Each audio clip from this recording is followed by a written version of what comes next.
Hi, this is Jill. Welcome to the Life After podcast, where we talk about moving from surviving to thriving.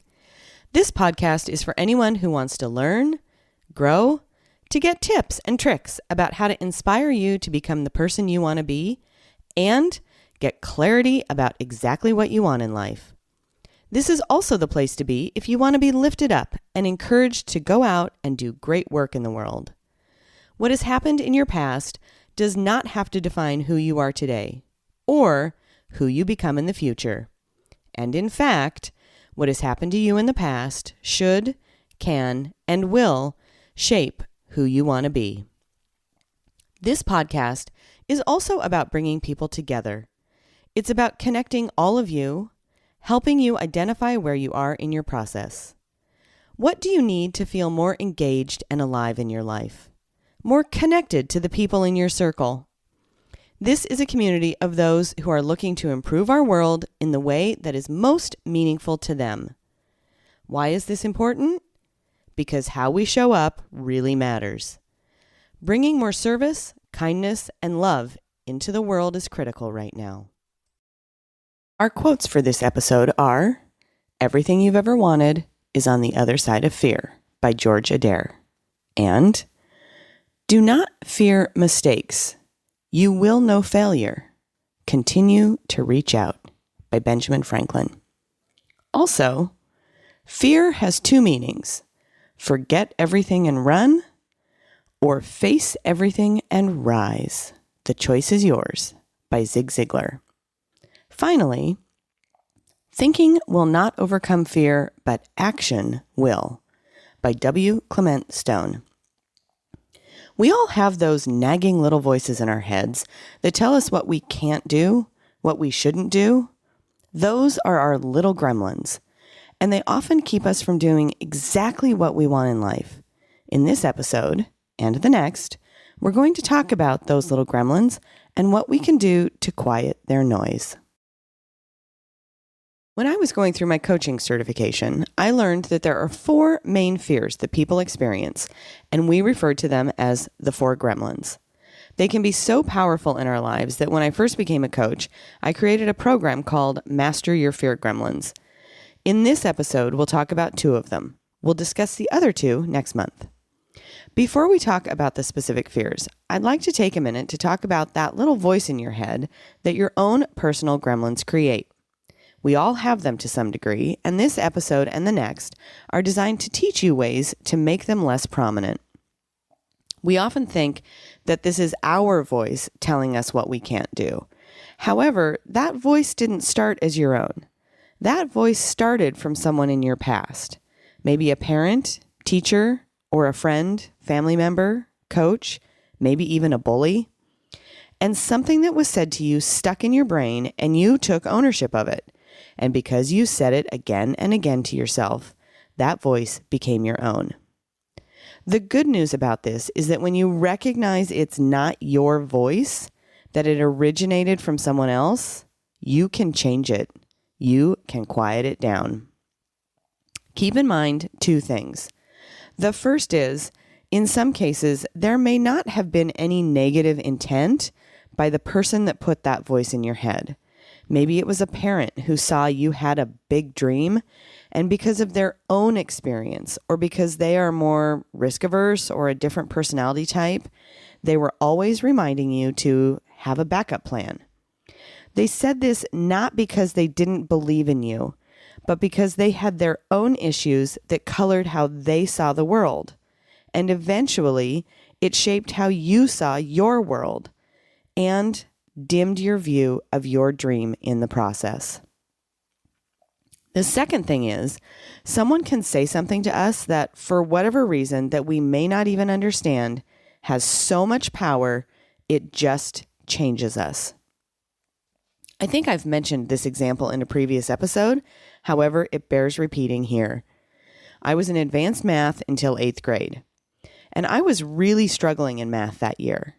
And my teacher's reaction to that was to say that I would, quote, never be a better than a B student in math, end quote. I'll never know what his intention was in making that statement. And frankly, it doesn't matter. Because guess what? After that one statement, I was never better than a B student in math, ever again. I tell this story to remind us all that our words have real power, and often we may not even know that what we're saying has a life-altering impact on someone. And also, because that impact can be instantaneous. Yes, generally our little gremlins come about from repeated and consistent messages that are given to us. However, it really can take only one statement, one time, to completely change someone's internal dialogue. The first gremlin is the fear of dreaming. This gremlin can show up in one of two ways. First, it doesn't really ever allow us to ask ourselves what we really want. We never even really allow ourselves to dream about what we want in life. This is so unfortunate because sometimes what we know to be our calling, our dream, won't make sense to a lot of people in the beginning. And if we give in to this fear of dreaming gremlin, then not only are we not going to be fulfilled, our life will be dimmer, and that will ripple out to all the people around us. I suggest you try this simple exercise to start tapping into what your life's dream is about. Write down with as much detail as possible what a perfect day looks like for you. Where are you? What are you doing? Who are you seeing? What does your life look like? If whatever experience you've had in the past keeps you from dreaming, doing this exercise will open a window for you to explore your dreams. The second way this little gremlin shows up is when we are able to dream about something in our future and we know what our dream is. However, instead of going for it, we decide before we even begin that it really isn't possible. This little gremlin convinces us that there isn't any reason for us to even try, that it's no use. We won't get there. We can't have what calls to us. The key in addressing this little gremlin is to have a vision for what you want and create goals moving you towards it. By knowing where you want to go or what you want to do, you create certainty that helps you focus your attention on those actions that you will take to hit your dream. Every step you take towards your dream provides confirmation that you can do it. And in the process, it also silences those little gremlins. Here's the deal. We may as well dream really big. What's the harm in not dreaming big? So maybe you won't get there all the way.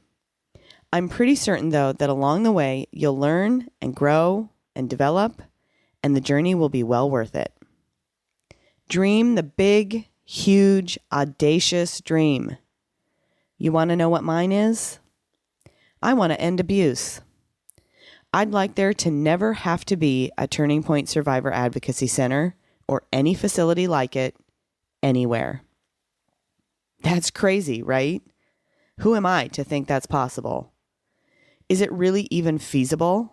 Who could ever be so silly as to imagine a world where people don't abuse each other?